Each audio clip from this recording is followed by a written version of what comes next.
नमस्कार बच्चों, मैं शिल्पी जायसवाल आज आपकी अड़हुल हिंदी पाठमाला क्लास 6 के चैप्टर नंबर 15 जिसका नाम है भारत की रक्षक सेनाएं के साथ फिर से उपस्थित हूँ।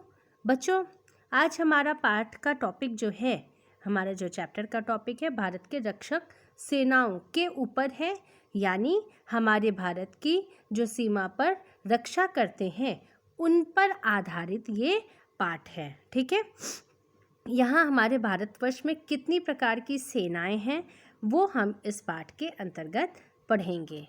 तो स्वतंत्र भारत की रक्षा हेतु जिन संगठनों का निर्माण किया गया उसका वर्णन इस पाठ में दिया गया है। तो बच्चों, ये तो आप जानते ही हैं कि बिना इन आर्मी नेवी ये सेनाओं के बिना जो है हम यहाँ अपने देश में सुरक्षित नहीं रह सकते हैं। देखते हो आप, बहुत सारे अटैक्स होते रहते हैं, ये आतंकवादियों का अटैक वगैरह होता रहता है, दूसरे देश अटैक करते रहते हैं, है ना। तो उन सब से सुरक्षा कौन करता है? ये सैनिक जो है, आर्मी नेवी, इन सब ये जो सेनाएं हैं हमारी, जो बॉर्डर्स पर होती हैं और बॉर्डर के साथ साथ देश के अंदर भी बहुत सारी जगहों पर इनका वर्चस्व है, ये वहाँ पर रहते हैं और हमारे देश की रक्षा को करते हैं। तो आइए हम लोग इस चैप्टर में देखते हैं कौन सी सेना को क्या जो है पद दिया गया है, क्या स्थान दिया गया है और कौन सी सेना किस जगह पर काम करती है और किस प्रकार से हमारे देश की रक्षा को करते हैं। इस पाठ के अंतर्गत हम लोग इस चीज़ को देखेंगे और समझेंगे। ठीक है, अब जो है ये पाठ जो है बच्चों, इसमें क्या है, यूँ तो यह देश हम सब देशवासियों का है। वैसे देखा जाए तो ये सच बात है, ये जो देश है ये हम सभी वासियों का है, हमारा भी है, आपका भी है और यहाँ रहने वाले सभी व्यक्तियों का है। और प्रत्येक नागरिक को भारत की सुरक्षा एवं रक्षा करने का उत्तरदायित्व निभाना चाहिए। सभी व्यक्तियों को ये उत्तरदायित्व निभाना चाहिए। लेकिन कुछ ऐसे क्षेत्र होते हैं जहाँ पर जिम्मेदारियों का बंटवारा हो तो काम अधिक मंझा हुआ तो तथा उचित होता है। यानी कि देखिए, जब हम लोग कोई काम को करते हैं, ठीक है, एक बड़ा सा काम है, हमको उस काम को देखना है और उसके अंदर बहुत सारे छोटे छोटे पार्ट्स हैं काम के करने के। ठीक है, तो अगर सभी व्यक्ति एक ही काम में लग जाएं तो क्या होगा, काम हमारा परफेक्ट नहीं होगा। परफेक्ट कब होता है?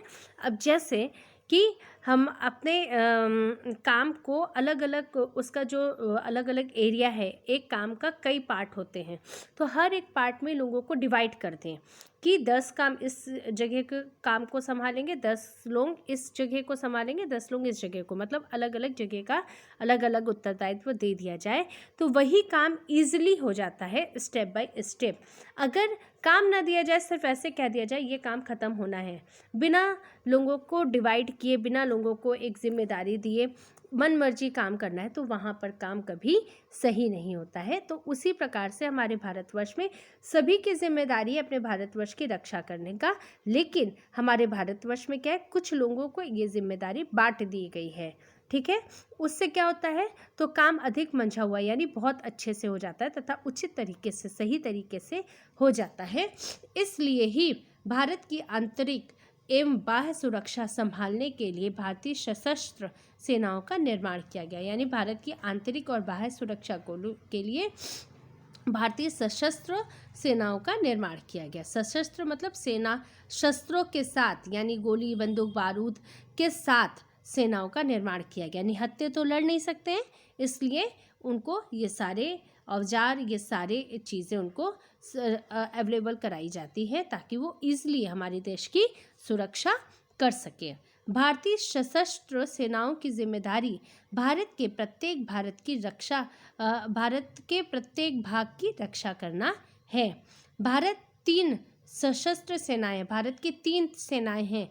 इन तीनों ही सेनाओं का मुखिया, यूँ कहें कि सेनापति हमारे देश का राष्ट्रपति होता है। जो हमारे देश का जो राष्ट्रपति होता है बच्चों, वो इन तीनों सेनाओं को संभालता है, नेतृत्व करता है। इन तीनों सेनाओं का जो भी डिसीज़न है, जो भी चीज़ें हैं, इनसे उसका जो है बातें उनसे होती हैं, डिस्कशन होता है, उसके बाद ही सारा चीज़ किया जाता है। जिस प्रकार अलग अलग कार्यों के लिए देश में मंत्रालय है, उसी प्रकार रक्षा मंत्रालय के द्वारा एक सशस्त्र सेनाओं को उचित दायित्व निभाने के लिए जानकारियाँ दी जाती हैं।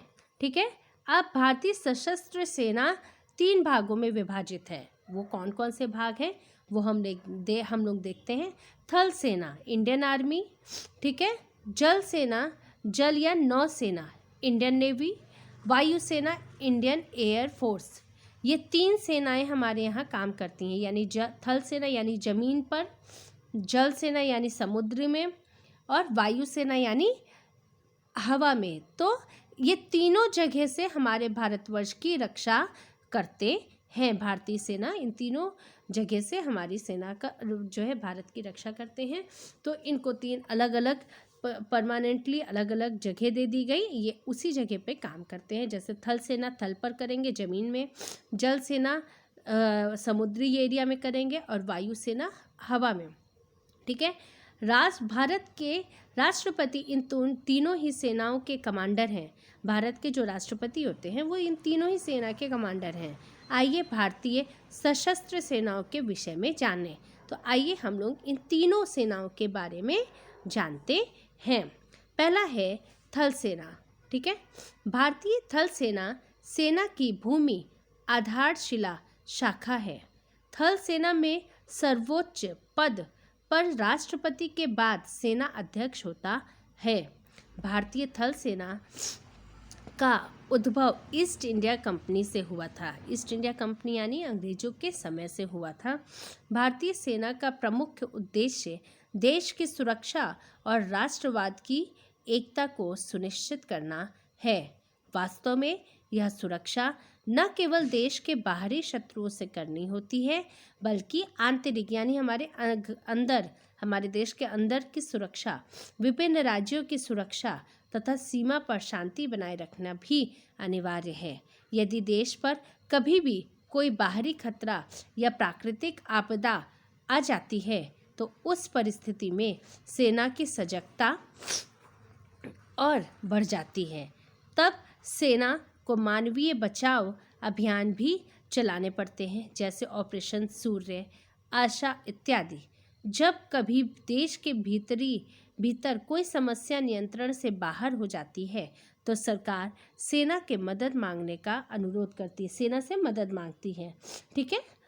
यह आवश्यक नहीं कि सेना का कार्य केवल युद्ध के समय ही होता है, बल्कि शांति के समय भी अभियान चलाकर देश की रक्षा करती है, जैसे ऑपरेशन ब्रॉस-टैक्स, ऑपरेशन विजय, ऑपरेशन मेघदूत इत्यादि। इस तरीके के बहुत से ऑपरेशन चलाए जाते हैं। संयुक्त राष्ट्र के शांति मिशनों में भी हमारी सेना ने सक्रिय प्रतिभागी का कार्य निभाया है। भारतीय सेना में एक सैन्य प्रणाली है जो कार्यों के अनुसार 7 कामों में विभाजित भारतीय सेना में एक सैन्य प्रणाली है जो कि कार्यों के अनुसार 7 कमान में विभाजित है। 7 कमान में विभाजित है।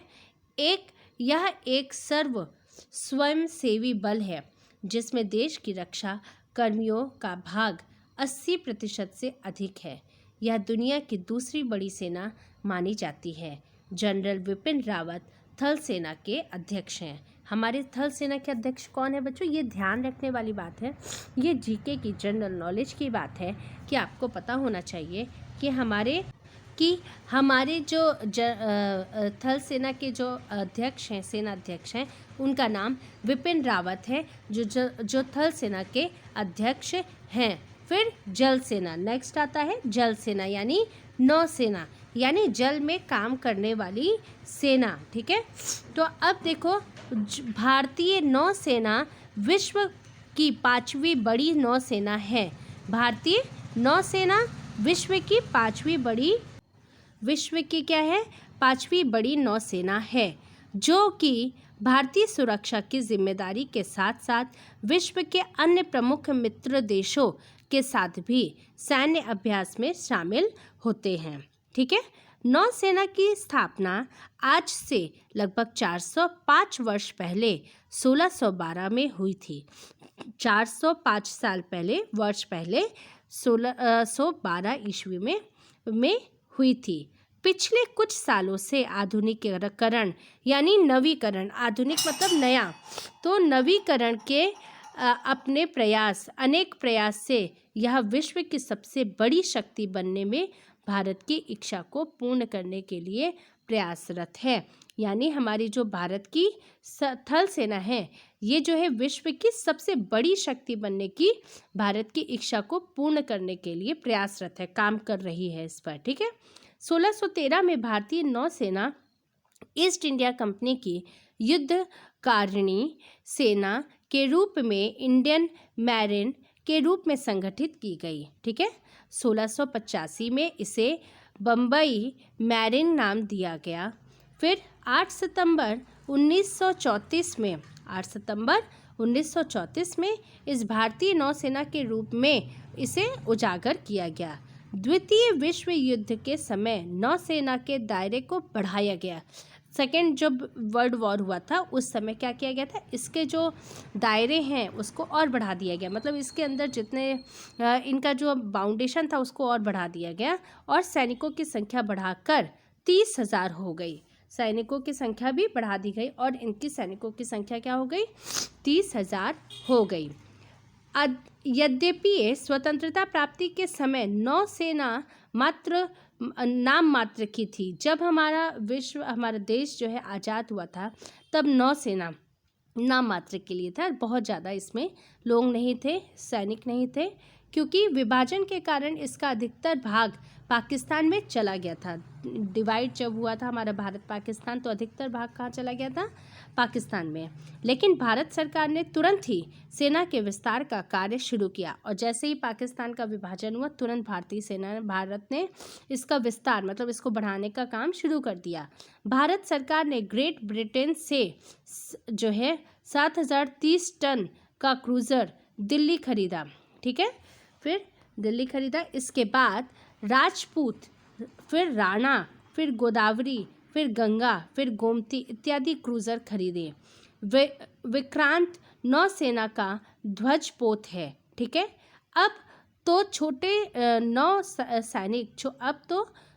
नौ सैनिक जहाज़ों का भी आरंभ हो चुका है।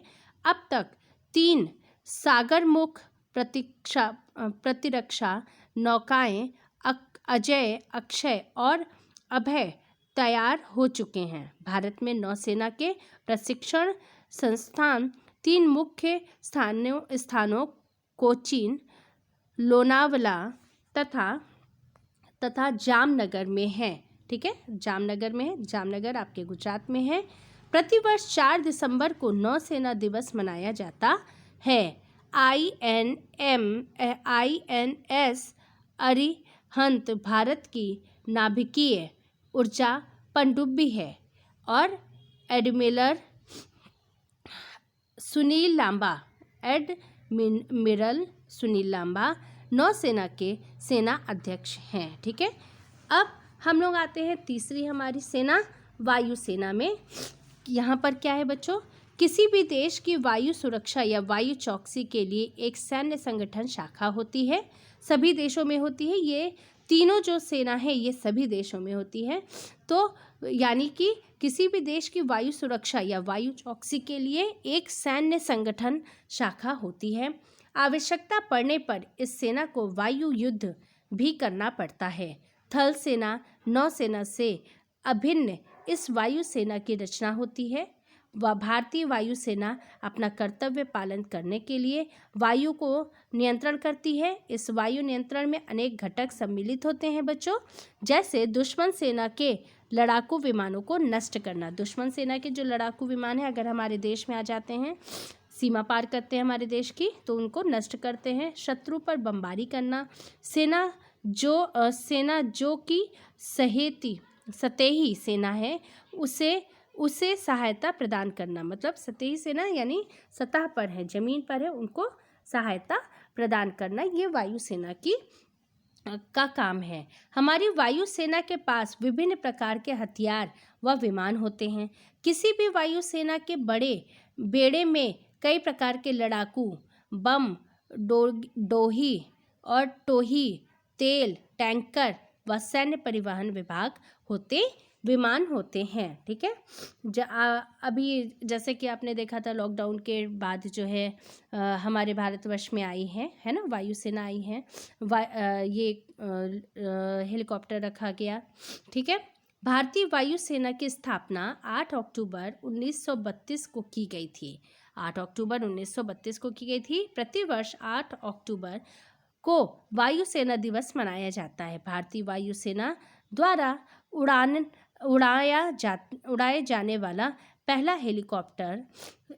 हेलीकॉप्टर सिक्यास्की था, जिसका उपयोग 1954 से 1966 के बीच किया गया था। आज भारतीय वायुसेना के पास 500 से अधिक हेलीकॉप्टर और Mi-26 भारी हेलीकॉप्टर हैं। ये हेलीकॉप्टर्स भारतीय वायुसेना का गर्व है। आपने भी देखा, जैसा कि मैंने अभी बताया कि लॉकडाउन के बाद जो है हेलीकॉप्टर लिए गए थे, है ना, तो बढ़ाया गया था, वायुसेना को और मजबूत किया गया था। अप्रैल 1954 में एयर मार्शल सुब्रोटो मुखर्जी, भारतीय नौसेना के एक संस्थापक सदस्य ने प्रथम भारतीय वायुसेना प्रमुख का कार्यभार संभाला था। धीरे धीरे प्रगति होती चली गई। 20वीं शताब्दी के अंतिम दशक में वायुसेना में महिलाओं को भी शामिल करने की संरचना में महत्वपूर्ण बदलाव किए गए। ठीक है। फिर 20वीं शताब्दी में क्या किया गया, इसमें धीरे धीरे महिलाओं को भी शामिल करना शुरू किया गया, जिन्हें अल्प सेवाकालीन हेतु लिया गया है। ठीक है। अल्प सेवाकालीन यानी शॉर्ट सर्विस कमीशन के लिए लिया गया है। भारतीय सेना में 5 कमानें हैं। ठीक है। भारतीय वायुसेना में कितनी कमानें? 5 कमानें हैं। पश्चिमी कमान का कार्यालय दिल्ली में है। केंद्रीय कमान कार्यालय इलाहाबाद यानी प्रयागराज में है और पूर्वी कमान शिलांग में है। जोधपुर में दक्षिण पश्चिम कमान और तिरुवनंतपुरम में दक्षिणी कमान है। Air chief marshal Virendra Singh Dhanoa भारतीय सेना अध्यक्ष हैं। ठीक है। तो ये आपका इस प्रकार से इस चैप्टर में हमने भारत के तीनों सेनाओं के बारे में पढ़ा और जाना। हम और तीनों के सेना अध्यक्ष के नाम भी हमने देखे और कब किसकी स्थापना हुई इस चैप्टर में, इस पार्ट में हमने देखा। और ये भी जाना कि कौन सा सेना क्या काम करता है, उसको क्या क्या जिम्मेदारी दी गई है।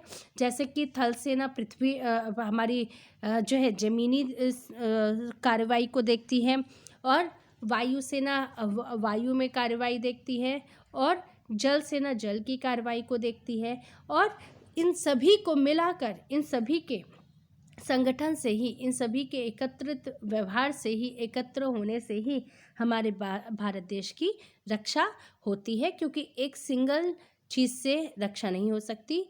जब आप अपने एक उदाहरण देख लीजिए, हमारे हाथ की जब 5 उंगलियां हैं, जब एक साथ होती हैं तभी मजबूती होती है। एक सिंगल उंगली में कोई मजबूती नहीं होती है। इसी तरह से हमारे भारतवर्ष में ये तीनों सेनाओं से मिलकर ही मजबूती है। एक सिंगल सेना से कोई मजबूती नहीं हो पाती है। ठीक है। तो अब इस तरह से ये हमारा चैप्टर ख़त्म होता है और मैं आशा करती हूँ बच्चों कि आपको ये चैप्टर बहुत अच्छे से समझ में आया होगा और इस चैप्टर को आप अच्छे से समझ करके आप ये हमारा देखिए नेक्स्ट क्या है आपका, ये शब्दार्थ है और इस शब्दार्थ को आप अपनी नोटबुक में सुंदर हैंड राइटिंग में करेंगे। बहुत सुंदर हैंड राइटिंग में नीट एंड क्लीन वर्क आप अपनी नोटबुक में करेंगे। धन्यवाद बच्चों।